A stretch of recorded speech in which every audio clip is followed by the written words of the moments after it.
அனிருத் எங்க உட்காந்துருக்கான்? அனிருத் எப்படி சிரிப்பான்? அனிருத் கண் சிமிட்டு. கண் எங்க? கண் எப்படி மூடிப்ப? சிமிட்டு இப்படி சிமிட்டு. இன்னொரு பண்ணு. நீ யாரு? நீ யாரு? நீ யாரு?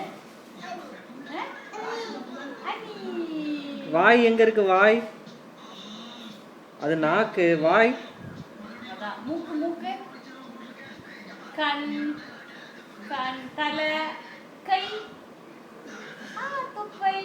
துப்பை எங்கம்மா? துப்பை கால் எங்க இருக்கு? காது. காது எங்க? அனிருத் எப்படி அழுவான்? அனிருத் எப்படி தாச்சிப்பான்? அப்படி தாச்சிப்பியா நீ? அனிருத் எப்படி ஃபோன் பேசுவான்? அனிருத் எப்படி ஃபோன் பேசுவான்? அனிருத் எப்படி ஃபோன் பேசுவான்?